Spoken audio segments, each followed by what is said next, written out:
Welcome to The Explainer. While the entire world was absolutely obsessed with the chatbot wars, the real AI war, well, it was being fought and won, pretty much in the shadows. Today, we're digging into the pretty provocative argument that Google, yeah, the very giant that AI was supposed to disrupt, has already won the whole thing. So last year, the tech world presented us with this really thrilling story, right? The AI revolution. And it was framed as this perfect classic David versus Goliath tale. You had these nimble little startups all geared up to take down the massive established giants. Okay, let's just dive right into this. Because the argument we're breaking down today says that the real story, it wasn't happening on the front pages at all. Nope.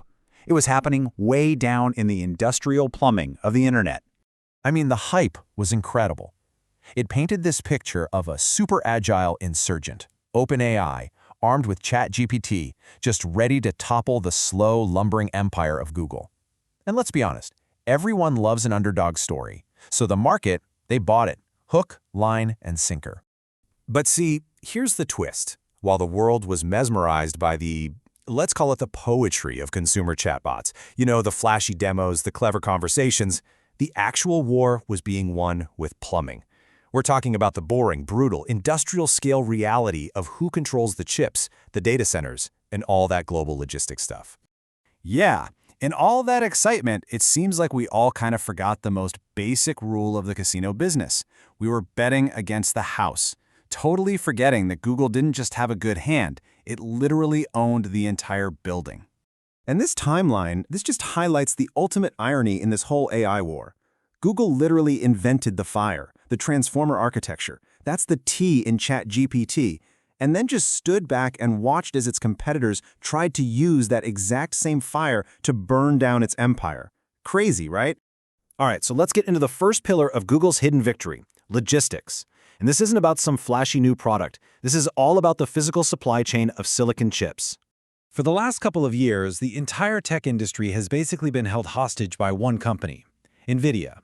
If you wanted to train a powerful AI, you had no choice but to pay what they call the Jensen tax, which is just a massive markup on their absolutely essential chips. And this table, well, this just lays out Google's checkmate move perfectly. While literally everyone else was fighting for scraps from NVIDIA and paying that Jensen tax, Google had been quietly designing its own custom chips, their tensor processing units, or TPUs, for over a decade. Because they own the entire hardware stack, their cost to run AI is just fractionally lower. But at a global scale, that tiny margin is how you win. But look, having the most efficient engine, that's only half the battle. The fuel for any AI is data. And this is where Google's dominance becomes almost terrifyingly clear. Just as the open web started to close its doors, with publishers suing AI companies for scraping their sites, Google was just sitting on these private data gold mines.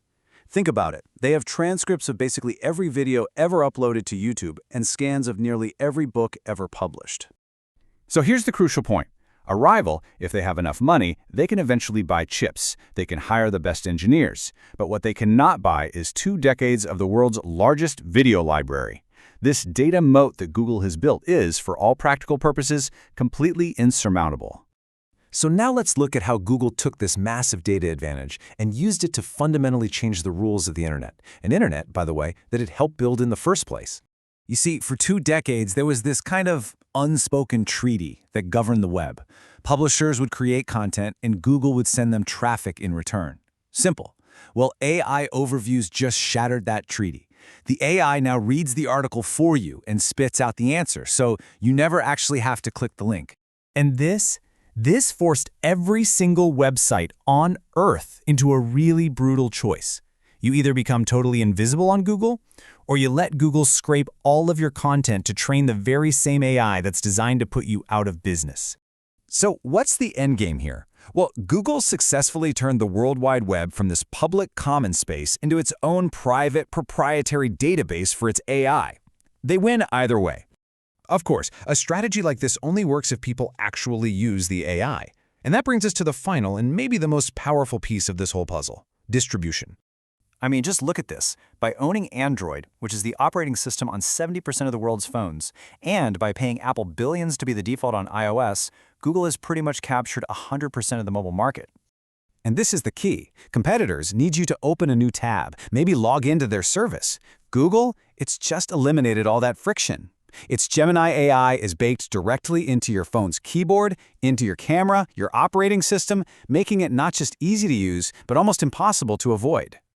So, what's the big takeaway from all of this? What does this so-called victory actually mean for the future? Well, the real prize in this whole war isn't getting a chatbot to, write a poem for you. It's about using AI to solve the biggest problems in science and engineering.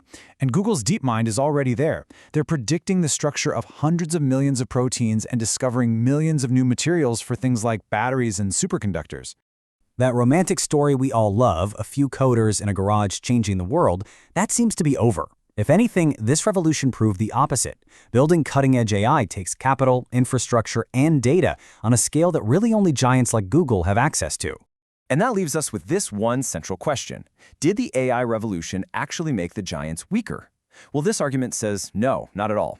Google just weathered the storm, it took the hits during the whole ChatGPT hype cycle, and then it just leaned its massive industrial weight on the market and suffocated the competition.